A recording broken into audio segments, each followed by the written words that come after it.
Hi guys, is carrying a backup gun worth the effort? Stick around and hear my take on backup guns, how to carry them, and whether or not it's right for you. Right here on Florida Responsible Carry.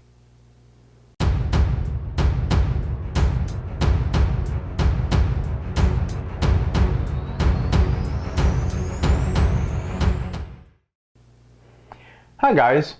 Many people, including those who are concealed carriers, often feel that carrying more than one gun is somewhat paranoid and just unnecessary. You know, they argue the chance of needing one gun is small, and the chance of actually needing two guns, well, it's just not in the realms of possibility. But before I continue with my thoughts, I'd like to remind you to subscribe to my channel and also to click that bell to be notified of any upcoming videos. Okay, back to my topic. My reasoning is that if you should ever need or be in a situation where you need a backup gun, you'll have one, at least I will. I know that mechanical devices fail, and guns are mechanical, and they're doomed to fail from time to time. Having a secondary line of defense just makes common sense. Now I have two everyday carry guns, and I carry whichever one I feel is appropriate for the time. I either carry my Smith & Wesson M&P full frame or my M&P Shield, both chambered in .45. I also carry a backup magazine for each firearm. I carry the magazines not for the extra ammunition, but to cover any mechanical failures of the first magazine. Now, for my backup, I carry my Smith & Wesson, either my Smith & Wesson M&P Bodyguard or my Colt Mark IV Series 80, both chambered in .380. I also, again, carry a backup magazine for these guns as well.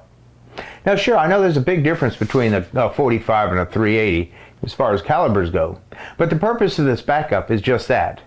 A backup should be there in case things get really up close and personal.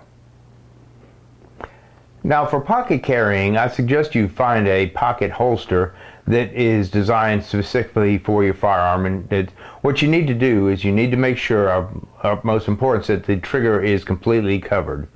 I also recommend, and this one is by DeSantis, it's a small holster that's designed to be pocket carry holster for, in this case, Smith & Wesson Bodyguard .380. The outside of the holster itself is kind of a rubber neoprene. It's kind of adhesive, so it kind of stays in your pants, it doesn't flop around. And as you can see, my .380 here, for my Bodyguard .380, it fits nicely into the holster itself. The trigger is completely covered, and there's no chance of me accidentally sticking my hand in the pocket and, you know, actually pulling the trigger, because that trigger guard is completely covered. And it's quite comfortable too in the pocket, depending on your pants too. You do need a pair of pants with pockets big enough that this will fit into nicely without feeling like you've, you know, being bulky or crushed or anything. It's got to fit in there comfortably.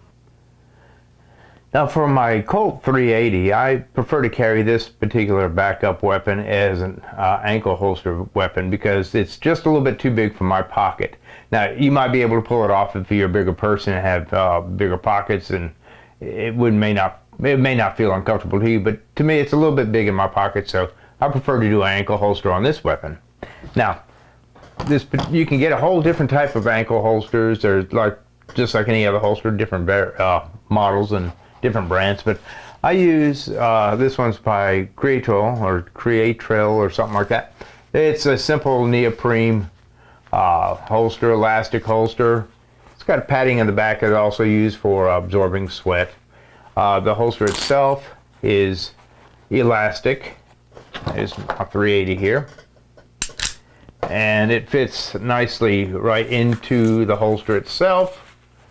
And it does have an elastic strap to hold it in place. And also, this particular holster does come with, right here, I don't have my extra magazine, but there's a magazine holster for it right here as well. So you can carry a magazine in your weapon plus an extra one right here, right on your holster itself, so you don't have to carry an extra magazine for this backup weapon in your pocket or anything. It's conveniently kept in all in one location. And to be honest with you, you have to get used to wearing an ankle holster like you do a pocket holster. Anything that's out of the norm, and I mean either in the waistband or out of the waistband. Anything out of the norm is going to take some getting used to, and if you've got the right clothes that can handle it, and if you wear it a few times, you get perfectly comfortable with it, just like you did your in the waistband holster or the outer waistband holster. Now, you may be concerned about printing as far as your holsters go, your pocket carry, for example. Well, here is my Smith & Wesson Bodyguard in my pocket holster. Putting it right into my left pocket here.